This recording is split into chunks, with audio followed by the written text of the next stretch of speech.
The broadcast is now starting. All attendees are in listen-only mode.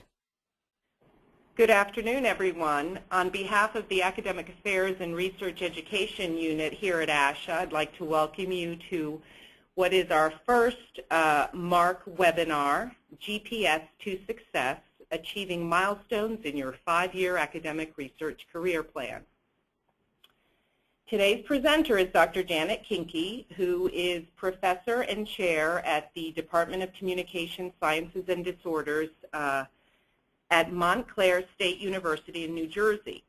Dr. Kinke is a MARC mentor, and we thank her for spending time with us today and sharing some of her expertise. I just want to go over a few housekeeping notes for those of you listening in. You're currently in listen-only mode. We've muted you. And we've done this to sort of eliminate any possibility of background noise, dogs barking, garbage trucks going by. There will be an opportunity at the end of Dr. Kinke's presentation for you to ask questions. Simply click on the raise your hand icon and we can unmute you so you can pose your question to the group. If there are questions that extend beyond our time, I just want to remind everybody that we have our MARC community and we can perhaps continue the discussion online. So without any further ado, I'm going to hand it over to Dr. Kinke. Thank you, Sylvia, and thanks to ASHA and the MARC program for inviting me to give this presentation. Before I get started, and let's see if my mouse is going to work here. I'm clicking and it's not moving. Let's see. Before it took me a while to get this to work, so let's try again. No, so far no movement. Not sure why the slide's not progressing, but can we go to the next slide?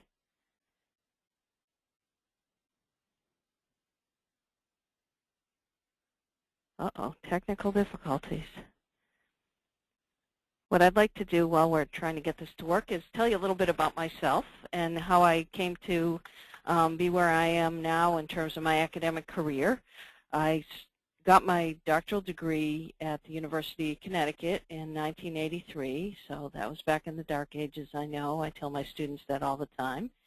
And then I went on to do a postdoc at MIT in the Sensory Communication Lab, and although at the time I didn't think that was what I really wanted to do, or I wasn't sure that was in my best interests, in retrospect it was probably one of the best things I did in my career. There we go. So now you can see me, and this is my four-legged friend Winnie, and we're not going to talk about her today, except I keep telling her that she needs to get a job, but so far she hasn't complied. At any rate, I did my postdoc, which really turned out to be an important thing for me. And so if you do have an opportunity at some point to do a postdoc, I would highly recommend it. That doesn't mean you can't be hugely successful without one.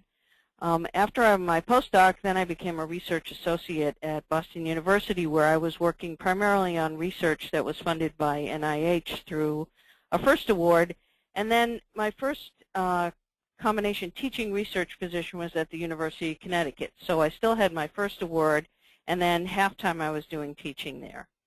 It wasn't until 1990 that I took a tenure track position at Louisiana State University. So really my first 7 years post-PhD were spent doing primarily research. And certainly that was, for me, a great advantage in terms of getting a really good, strong start on my scholarship. But again, it's not something that you can't do if you don't have that time dedicated to research. I got tenure in 1994, and then I had a couple of different faculty positions before I was fortunate enough to get a National Research Council fellowship through the National Science Foundation. I spent a year at the Army Research Lab in Aberdeen, Maryland, doing research in the area of localization and the effects of distance. So my entire career has been involved primarily in binaural and spatial hearing, which is unimportant in terms of our conversation today. But that gives you a little bit of an idea of how I came to be, for my career to evolve. And certainly all of us take different paths. And what I'm hoping to do today is to give you some information, some ideas about how you can structure the beginning of your career in academia so that it is as productive and successful as possible. And I'll tell you right off that I would say I love what I do and I love where I work, and there are, well, it's hard work and long hours. It's also extremely rewarding. So I hope that in your careers you find as much satisfaction working in academia as I have. So what we'll talk about today is the things that are involved in getting ready to take on the challenge of being a faculty member. And really, whether you're a student right now working on a PhD or a brand new faculty member, there isn't much difference. The things I'm going to talk about will pertain to everyone. It's just a matter of timing. If you're still a student, obviously, it might be a year or two before you're actually doing these things. We'll talk about the 3 things that you probably all know are central to working in academia, and that's teaching, scholarship, and service. And I'll try to give you some ideas about how to develop a good plan to make consistent progress and to be successful in the academic environment. We'll talk a little bit about the tenure clock and how to stay on track, because sometimes it's difficult when other things get in the way, but I'll try to give you some tips. So, whoops, went too fast. So I would say that you're probably all ready to do this, to hit the ground running. You've worked really hard to get where you are now, and so you're more than ready to get out and get into the workplace. And the thing that you need to do is to make sure that you have a plan so that all that energy and all that work that you've done to get to this point is channeled in a way that is going to be successful and lead to a wonderful career.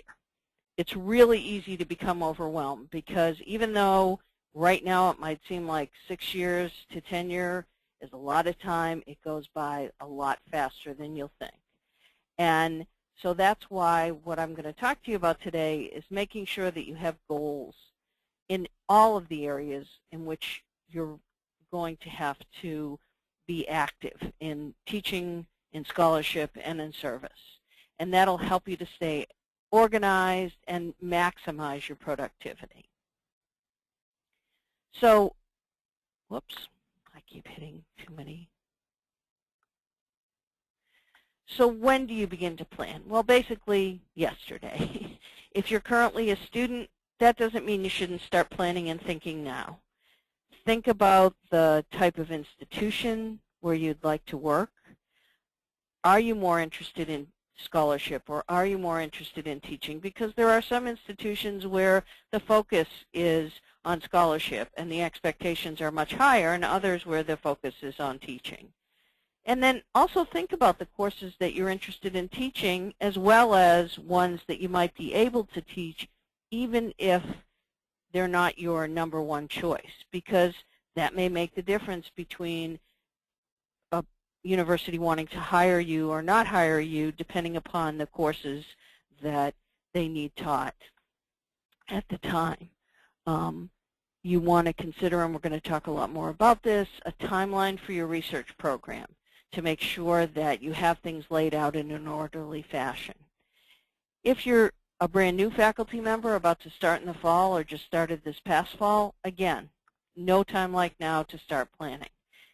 And one of the most important things in that regard is to make sure you know what is expected of you in order to be successful in getting tenure and getting promoted.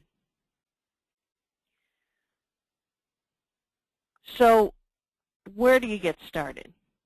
Well, as I mentioned a minute ago, not all institutions are the same, and I'll say that again a few times during the presentation. the expectations that the university has for you will depend upon the institution.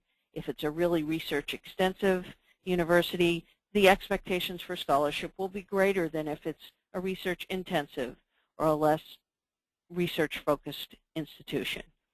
But if you're already in a faculty position, the best place to go for information, to get started at least, is to check the faculty handbook, which may include guidelines for tenure and promotion, or the guidelines for tenure and promotion may be a separate document. If you can't find them, ask someone, ask another faculty member, ask your chair.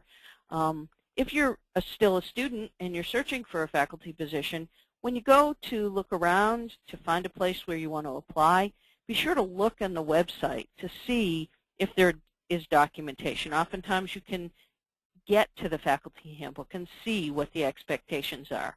The more you know, the better it's going to be in terms of your interview, as well as if you actually get offered and take a position there. And you want to ask for specifics, although as we'll talk about in a minute, you won't always get a nice little list that you can just check off. You still want to ask. And then when you go, if you are invited for an interview, you should certainly also inquire directly when you're interviewing for a position to find out what is expected of you. If you're still looking for a position, I have a couple of suggestions. Number one is to have ready your startup requests. And I would recommend that you make 2 lists. The first list should be your must-have list. That is, what pieces of equipment, what software, what computers do you need that without which you will not be able to get your research program started. And the second list should contain other things that you would like to have that, while you might not use them in the first year or the second year, as your research progresses, you would like to extend your research program into areas that are related to what you're doing now, and these would be important things to have. That way, if you give the potential employer a list with all the must-haves and some of the would-like-to-haves, and they tell you you can't have everything, then you can still take a few things off the list and be left with what you need to be successful. And that's really the thing you have to keep going back to. Don't accept a position if they can't give you what you need to be successful, because otherwise you'll be putting yourself in a position where it's not going to work for anyone. Also, when you receive an offer, make sure you get all the details in writing. If they promised you that in your first year you would have an extra course release or an extra graduate assistant, make sure that's in your letter of hire. Some places, they will give you a list of the startup items that they agree to purchase. Other places, they will give you a total amount of funding that you have to purchase your equipment. Either way, make sure it's in your in the documents that you get from the university where you're taking your position. Another important question is to make sure that you ask the chair, the dean, the administrators in particular that you speak to, but also potential colleagues, the other faculty at the university, what is expected of you pre-tenure. So how many courses are you going to have to teach? Can they give you an idea which courses they want you to teach? And how much they expect you to accomplish in terms of your research and your involvement in service. And we're going to talk about each of those areas.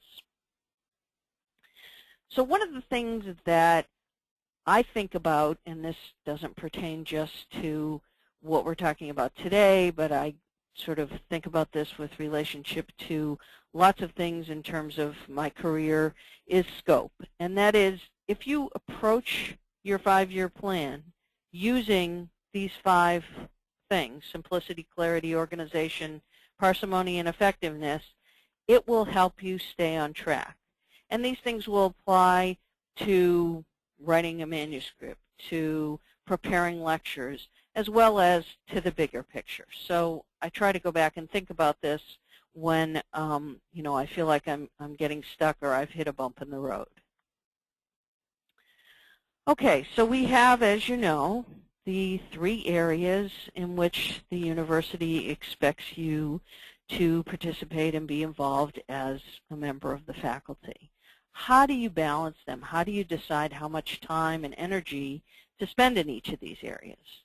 Well, one of the most important things to do, and we're going to talk about this in more detail, is to make a schedule, and so that you have an idea how you're going to reach your goals. Try to be realistic in terms of the amount of time you allocate for specific tasks, and leave room for problems, leave room for flexibility, for things that come up that you can't predict. Because otherwise, if you schedule yourself so tightly, then you will put yourself in a position where you're going to have difficulty and get frustrated. Some of the common pitfalls that people have when they begin academic careers is they get stuck spending too much time on a particular task. If you're running into problems, if you're hitting a dead end, sometimes the best thing to do is to move on to something else and come back to that task later. Another issue is trying to please everyone. No matter how hard you try, you will never, well, I shouldn't say never, I have never had every single one of my students be thrilled with a class that I taught. There's always one that is going to have a complaint or be unhappy, or there might be 2 or 3. So remember, it's okay. There are always people that are going to be unhappy no matter how hard you try. And of course, don't be too hard on yourself. Spending time beating yourself up is only going to lead to you backtracking and getting frustrated, and that's not what you want to do. You want to continuously be moving forward and accomplishing the goals that you've set out for yourself. The teaching that's required, of course, will vary by institution, as I mentioned before. Usually the expectations of the university for scholarly productivity will vary with the teaching load. So some places, like where I am at Montclair State, we actually have a 4-course per semester load. We are expected, in fact, to apply for what's called faculty scholarship, which reduces that to 3 courses per semester. But along with that, we are expected to be productive in terms of our scholarship, and midway through a 5-year faculty scholarship program, we have to write a progress report, which is reviewed in the Office of the Dean. So if it's that high, given our teaching load at MSU, the expectations in terms of research, in terms of scholarly productivity, aren't as high as they would be at a research-extensive university, where you might have 1 course a semester that you're required to teach, perhaps 1 in the fall, 2 in the spring, or vice versa, but then the expectations are they expect you to publish at least 2 articles a year, get a major grant every 4 or 5 years. So the expectations of the university or the institution will have an effect on what is expected in terms of how much teaching you do and also what your scholarly productivity will be. There are some ability to negotiate your teaching load at higher. And as I mentioned before, sometimes you can get an extra course release in the first year. Oftentimes universities will do that for new faculty. But things to talk about when you get hired are, do you want to teach? If you're in a graduate program that also has an undergrad program, are you interested in teaching both undergrad and graduate courses, or just one or the other? Is it possible, this will make a huge impact on your workload, to teach the same course in the fall and the spring?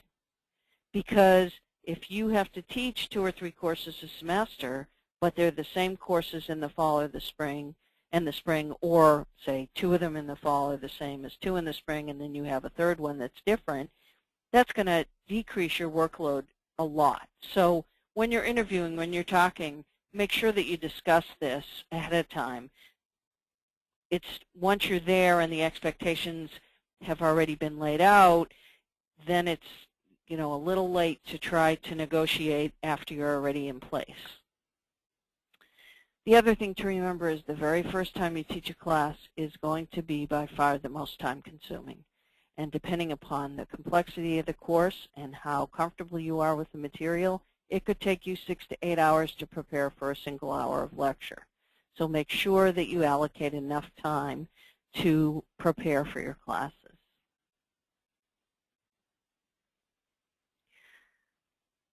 My mouse has stopped working again.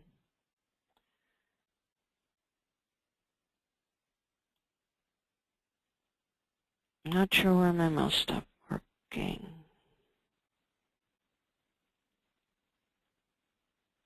Can you change the slide for me?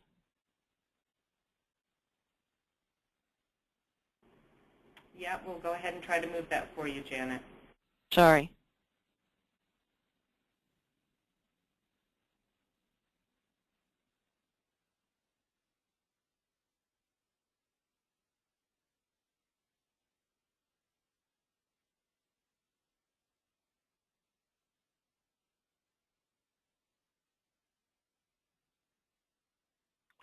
There we go.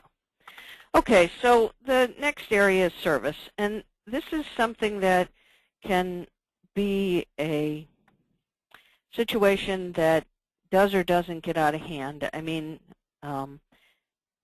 one question is how much do you need to do and what kind do you need to do?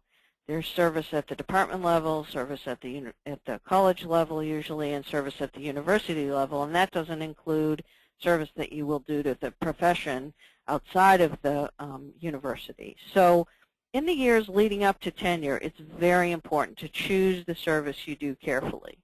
And you should be able to talk to your department chair and your colleagues to help advise you about the specific amount that's expected of you. Most places, they don't expect you to do a lot of service to the university and in your first few years because they realize that the focus of your energy is on developing your courses for teaching and on developing your research program. So you don't want to do any more than you need to because it can be time-consuming. And I do not know of a single university where service is given a lot of weight in terms of decisions for tenure and promotion. So be careful when selecting or getting involved in research.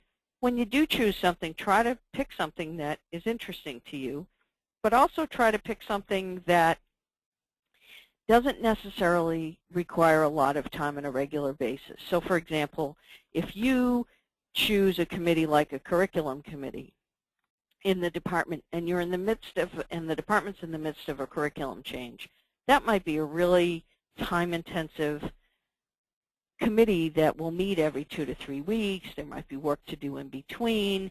So that's going to require a lot of time. On the other hand, if you volunteer for the admissions committee, that may be a committee that meets only in March or April after all the applications have been received.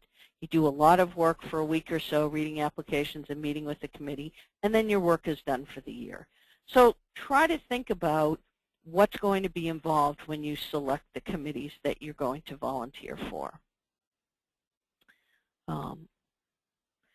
In terms of scholarship, I can't stress enough the importance of having, and I've been using this term throughout my presentation, a research program. In order to build a good, strong research plan and sustain your productivity, it's really important to have a program. That means an area in which you are doing research, and I'm probably not telling you anything that you don't already know, but that you don't jump from one area to the other, into many distinct areas, because when you do that, it's really hard to stay on track. So for example, in audiology, if you jumped from doing research in diagnostic audiology, specifically say in brainstem testing, and then suddenly you jump to doing a study in psychoacoustics, and then you jump to do another study in speech perception, it's going to be much harder for you to stay on track. The other advantage to having a focused research program is that other people come to associate you with it. and recognize you in your work. So then when they see research in a particular area and they see your name, they think of those things together. And that's especially important and relates to this third point I have here about the importance of presenting your research findings. That's a really important step in letting other people know about your program, because presentations give you a chance to get feedback from peers when you're at the meetings where you're giving the presentations. But also, when you go up for tenure, most universities will require letters of support from people outside the university, and these are not your former mentors. And so you need to be sure that people will recognize you in your area of research, so that if your chair or the chair of the tenure committee asks particular people in the profession for letters for you, they're familiar with your work. However, I'm not suggesting that publishing is not important. It's just as important to follow up those presentations with publications as it is to make the presentations in the first place. Another thing that can be really helpful in terms of your scholarship is having research meetings. Now, I'm not suggesting you need to do this every week or even every other week, but even if you meet every 3 weeks or 4 weeks with your graduate assistants that are working with you in the lab and other colleagues who, even if they're not directly working with you, might be willing and interested in chatting with you and the graduate students and any other undergrads or other people who are working with you in the laboratory, of course. It helps if you talk about what you've been doing, problems you've been running into, issues that have come up. For one thing, then everybody knows the current status. But also, that's where ideas come up. That's where you solve problems, when everybody puts their head together. So sometimes having research meetings and or consulting with your mentors for advice and for support are really important to helping make a successful scholarly program. So I'm sure by now you figured out that I think that organizing is very important. And so you need to give yourself time to think about what's really important to you in terms of your academic and your research career. Think about all the reasons that made you choose this career that you're in or about to be in, and think about what will satisfy you and also make your institution glad that they decided to hire you. So you really need to make a plan before you jump in. And the first thing to do is to make a timeline. So that's just a plan that is set up to project how you expect to get things accomplished over those first 5 years before you apply for tenure. And then once you have the really big picture, that 5-year plan, then try to think about it in a little bit shorter term, the first 2 years, and then the first year, and then just your first semester. And that way you'll have a plan laid out for both the short term and for the long term. And then once you have the plan, once you know the things you want to accomplish and you've written them down for yourself, now you want to set specific goals. Now, of course, these goals are going to vary for each of you depending upon how many courses you're teaching, what the expectations of the university are, what type of research you're doing. Of course, I can't tell any of you exactly what to do, but I just put some examples here of short-term goals that you might set by week, by month, and by semester. So for instance, for the month, you want to complete your IRB application for a study you're about to start, or maybe you have to prepare a presentation that you're going to give at a convention in a few weeks. So those are the kinds of things, the level of specificity you should use in setting these short-term goals. For the long-term goals, now we're talking about taking the 2 to 4 year or 3 to 5 year plan that you laid out, as well as the 1 year plan that you've laid out, and trying to put taking that timeline that was just in the first year in the first 2 years, and now more specifically prioritizing the things that you want to do within each of those time periods, the year and the 2 to 4 or 3 to 5 years.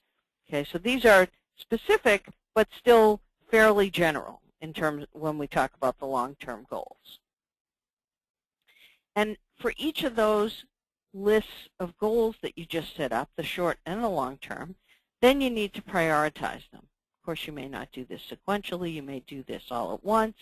When you make the list of goals, you'll prioritize them at the same time. But these are the kinds of things you need to be thinking about. And I think it's important to indicate how much time you think the tasks will take. Again, as I said before, allowing for potential bumps in the road and interruptions and things that you may not be able to predict. Of course, you have to consider deadlines. If you have to teach the next day, you have to have your lecture ready. So it may be that you wanted to do something related to your research this evening, but guess what? Your lecture notes aren't done, so you have to do that first.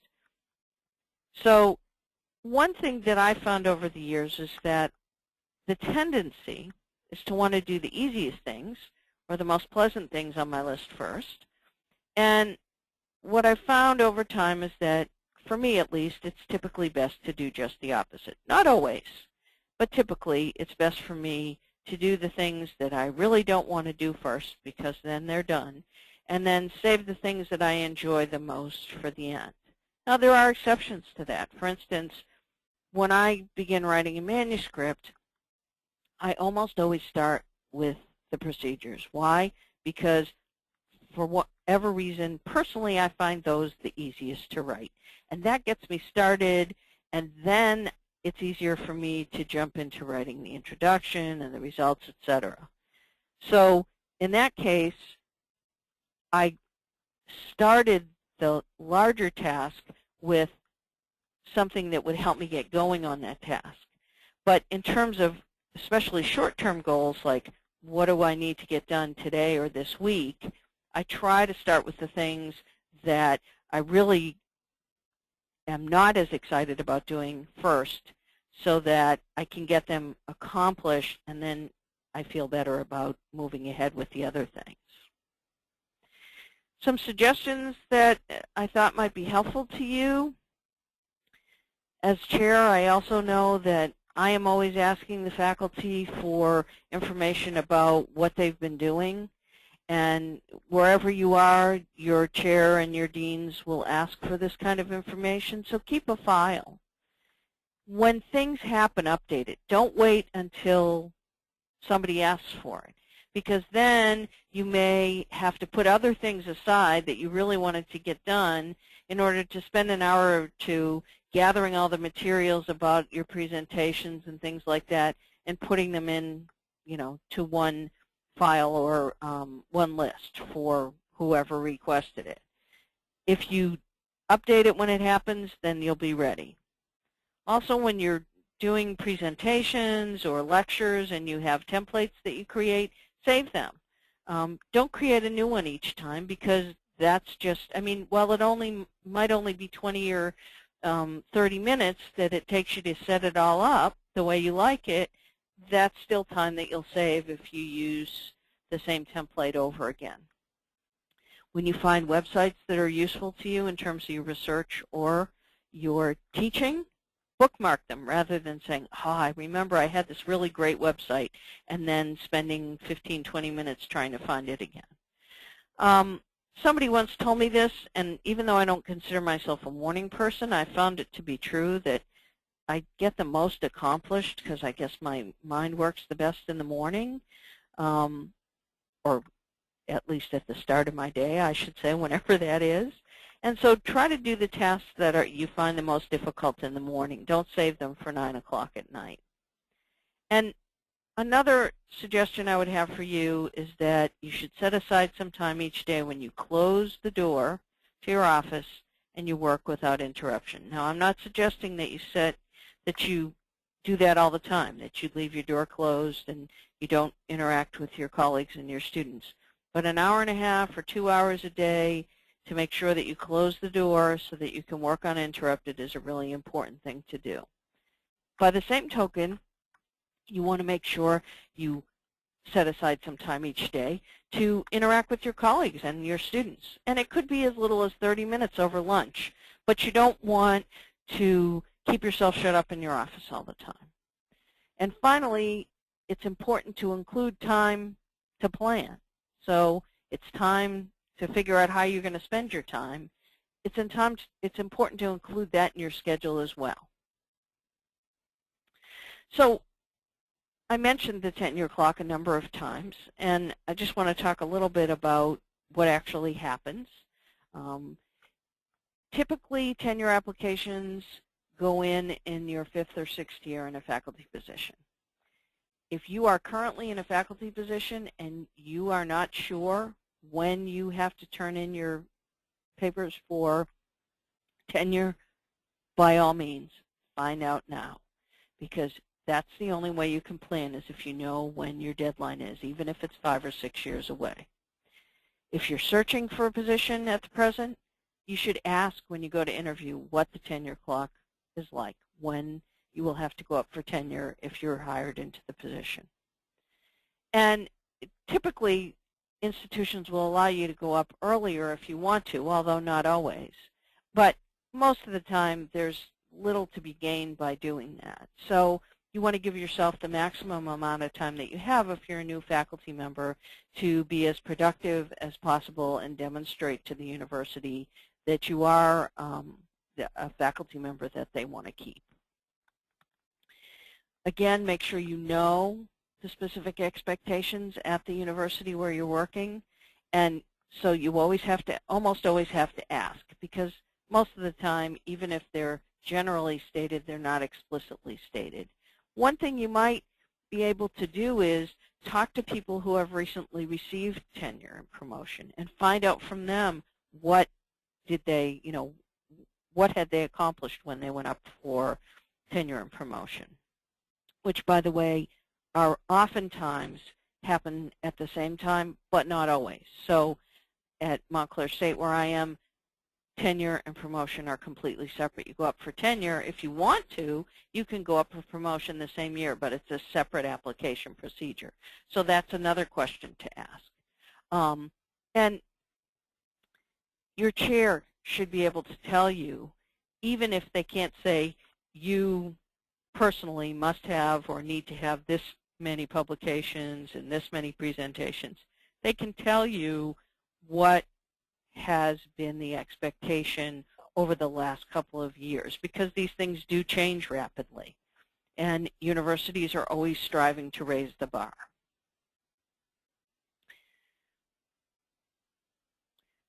Whoops. So another thing to remember is that on your way from being a brand new faculty member to getting tenure, you will have to go through a reappointment process. Not exactly the same everywhere. Sometimes it is a process that happens every year, sometimes every couple of years, but make sure, again, you talk to your chair about what they expect you to accomplish on an annual basis and speak to the other tenured faculty. I can tell you for sure that you cannot count on the fact that if you think you need, for example, 4 publications and 6 presentations in order to get tenure, that you can wait until the last year before you're going to apply for tenure to have any publications or any presentations. Even though it may appear that there's this set of things that are expected of you, there are almost always going to be some expectations that this happens on a gradual basis, not all at once. So in other words, you can't wait until year 5 to have a single publication and have, say, 1 or 2 presentations over the first 4 years, and then all of a sudden have 4 more presentations and 4 publications in your last year. You may not get to the 5th year if you do that. So talk to your chair and talk to your colleagues about these things.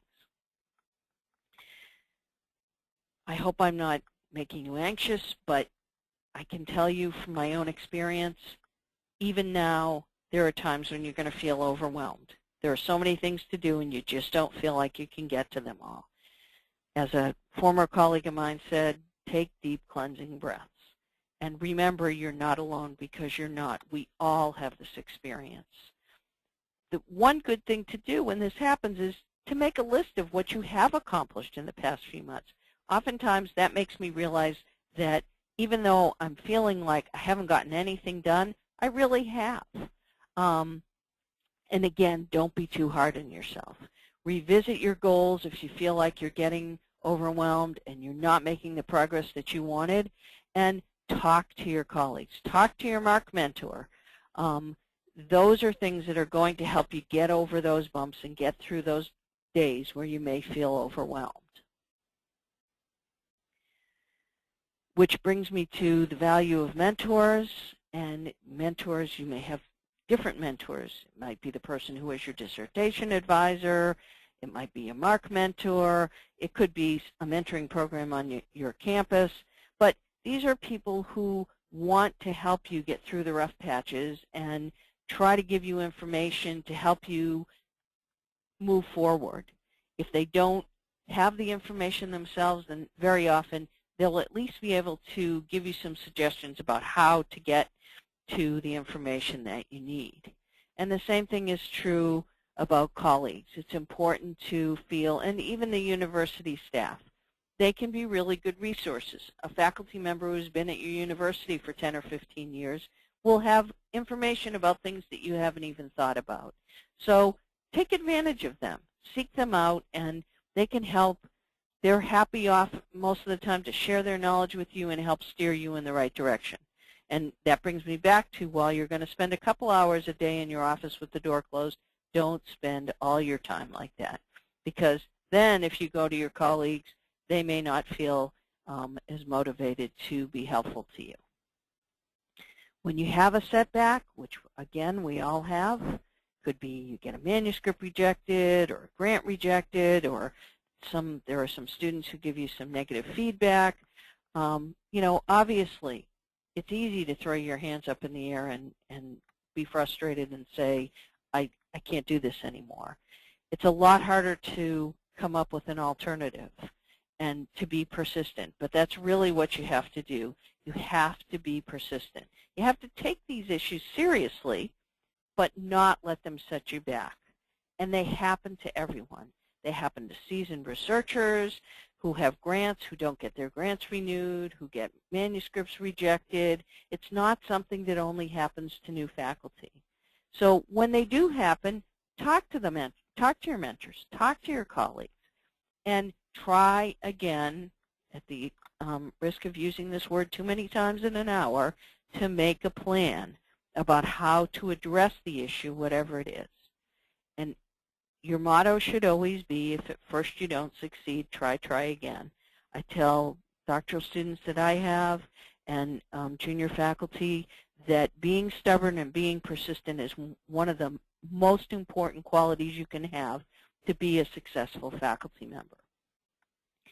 Some of the common pitfalls people run into are getting involved in too much service, spreading yourself too thin because you get involved in too many different things. For example, you don't want presentations, I said, were important, but you don't want to make 3 or 4 or 5 a year. Because if you're making too many presentations, you can't be moving forward on writing articles for publication or writing grant proposals, because you're spending all your time submitting and preparing presentations. Try to not, for example, start writing 2 or 3 different manuscripts all at once. You may start the second one before the first one is completely finished, but you don't want to be starting 2 or 3 different things all at one time like that, because you'll confuse yourself and it's harder to stay on task. And again, as I said before, you want to try to keep your research program focused rather than be going out and doing things that are completely unrelated to one another. So we go back to the lists and the plans. If you want to stay on track, the best thing to do is to keep track of what you're doing. Keep a calendar, daily, weekly, by semester. not everybody is the same. You may not all find every bit of information I've offered here to be useful, but hopefully some of it will help you to stay more organized and to be more productive and move through the things you need to do in a way that is going to be more fulfilling and pleasant to you and productive. And when you do something well, congratulate yourself. No one else wants to congratulate you, that's okay. Congratulate yourself. To try to keep things interesting, you can vary your schedule. Don't always spend the morning writing lecture notes. Maybe do that, in the afternoon. And if you get stuck on something, move on to something else. It's also really important to take a break and remind yourself what you've already accomplished. You may not have thought about this, but completing a doctoral degree is in itself a huge accomplishment. There are only 3% of the people in the United States who hold a PhD, and only about 2,000 doctorates are awarded annually in all health-related professions. And that includes clinical doctorates as well as PhDs. So you are in a small population, and you should be really proud of yourself to getting where you are today. You can't work all the time. You have to set aside some time to relax and sit back and put your feet up, because that's how you get yourself re-energized and excited about moving forward. No one can work all the time. And if you have to, put your relaxing time in your schedule. And try to take a little bit of time each day, even if it's only a half an hour, have lunch with your colleagues or whatever. So that's really all I had to say. Here are some other resources that you may want to investigate. They're just websites that I found had some really good information that you may want to go to on your own time, and I will be happy to entertain any questions that you might have. And thank you for your attention. Thanks, Dr. Kinke. We are going to open it up to those in attendance. If you'd like to ask a question, you can raise your hand, and I see that we have someone who's raised their hand. It's Jeff Polson. I'm going to unmute you. Hi, Jeff. Do you have a question? Yeah. I was wondering if you could go back to the slides that, and let me see if I can, the slides that had the examples of what to put into a long-term goal and short-term goal in the plan.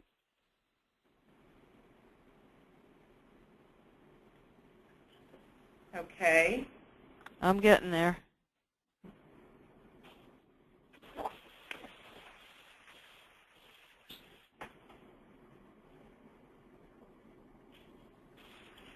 Almost there.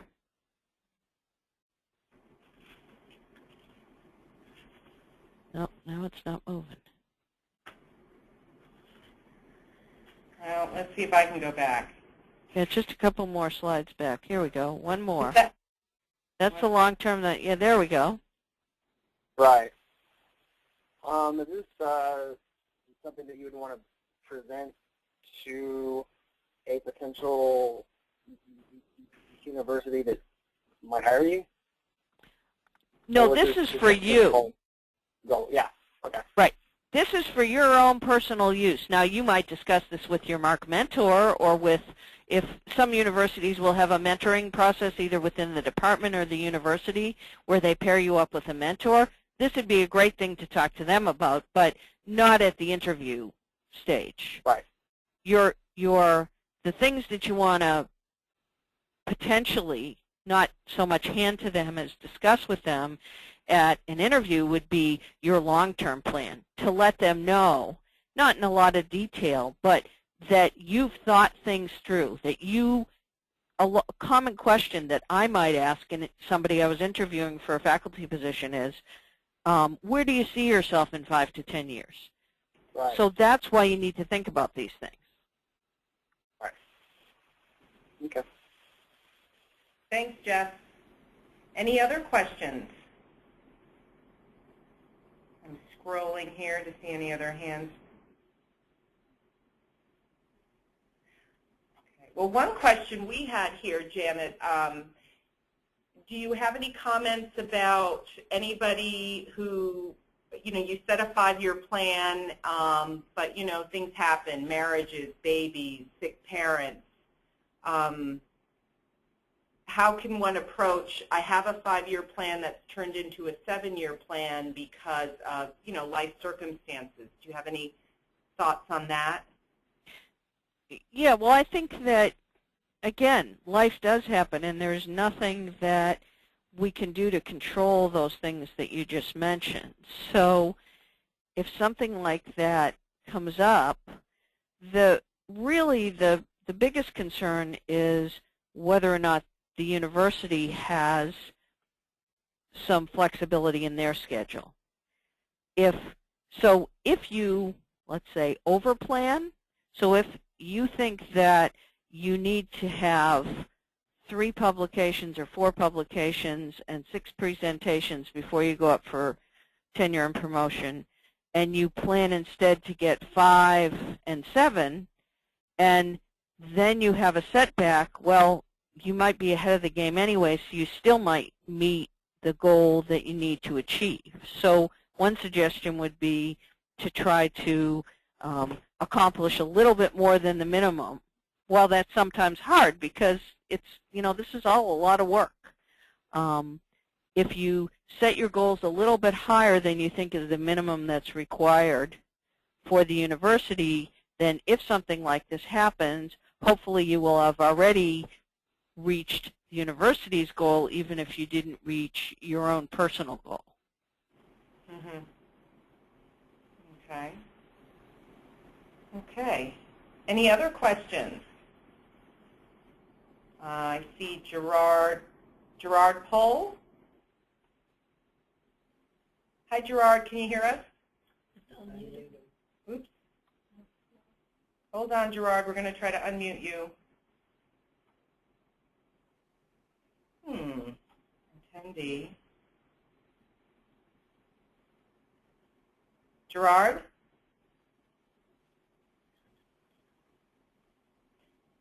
Gerard, we can't hear you. Perhaps you can type it in the chat and we can read out the question. I'm going to go on to our next question. Natalie Douglas. Hi, Natalie. Yes, hello. Hi. I noticed in your background that you had a postdoc, and I was wondering if you could speak to, in your experience of junior faculty that come in that have had the postdoc experience and those that have not, in their scholarship productivity in regards to their 5-year plans, and differences between assistant professors that have that postdoc experience and those that do not. Yeah, that's a really good question. I think that it's really, a postdoc is a personal choice that may or may not be something you feel like you need to do to become a more independent researcher. For me, it was independence that I gained by doing my postdoc. Some people get a more extensive research experience as a doctoral student, and so they may, in fact, not feel the need to do a postdoc. I don't believe that the university will take your postdoc or not take your postdoc into account when they make the hire. Once you've been hired, in my experience at least, they're not going to adjust their expectations of you based on whether or not you've had a postdoc. And I'm not sure if that's what you were asking, but if I hire 2 faculty next week and one of them had a postdoc and the other one did not, that's not going to change the university expectations of them for tenure and or promotion, not in terms of the time they have to go to up for tenure or in what they need to accomplish. Now, someone who has had a postdoc, so for example, I don't know if you noticed in my slide, I started my faculty position at LSU in 1992 and I went up for tenure in 1994. Now, that's short, but the reason I went up for tenure after only 2 years was because I had those 7 years that I had been doing research and teaching part of the time as well. So I didn't wait the full time. Most of the time, it's in your best interest, even if you've had a postdoc. If I hadn't done all that other stuff in between my postdoc and when I took my position at LSU, I'm certain I would have waited until, my 6 years were up to go up for tenure. But because I had been working for so many years, that was the only reason I went up early. So did I answer your question? Let me unmute Natalie so she can answer. Is that okay, Natalie? Yes. Yes. Okay. Thank you so much. Great. Sure. Gerard had a question that he typed in because we didn't get audio, but Dr. Kinke, he asks if you could very briefly role play how a junior faculty could might appropriately turn down a service request. Well, that's a very good question. I think that it really is okay, and as the chair, I've had this happen. I personally, as the chair, try to protect the junior faculty from having too much service because of the things I talked to you about. But I think that if somebody comes to you who's a tenured faculty member and says to you, gee, I'm the chair of the Continuing Education Committee and we need another member, would you, how about doing it? I think it's, first of all, I think it's perfectly reasonable as a junior faculty member for you to say, well, can you give me an idea about how much time would be involved, et cetera, et cetera. And let's say that the person says, the faculty member says, well, yeah, we usually meet once a month, and then we each take on 1 or 2 meetings a year that we have to plan these continuing education meetings, and that might take you a total of a couple of days. At that point, I think it's perfectly fair to say, I think it sounds really interesting, and it's something that I wouldn't mind taking on, but I think right now I need to focus on getting my research program started, and I'm a first-year or second-year faculty member, whatever, and I really need to get my courses where I feel comfortable with them and get my scholarship moving along. Now, if this is your last year before you're about to go up for tenure, and then the answer might be a little different, because now you've had 4 or 5 years where you've had to establish your teaching, to establish your research. And even as the chair, I would expect you to take on a little more service before you go up for tenure, not a ton. So if you're already on 3 other committees, then your answer could easily be, I'm on this college committee and I'm on these 2 or 3 department committees. I really just can't do it right now. But if you were only on 1 department committee and had no other commitments and you were in your 4th or 5th year, then maybe you shouldn't say no. I hope that is what you were looking for. Thanks, Dr. Kinke. We're getting close to time, but we have one more question. Do you think you could take one more from Derek Stiles? Sure. Hi, Derek. Hi, can you hear me? Yep. Yeah. Okay. Well, this is a question I have. I've heard other upper faculty say this, and I heard you say it too. Is that you did a lot of work in the beginning, but in the end it was all very rewarding. And I just wondered if you could elaborate on what some of those rewards were.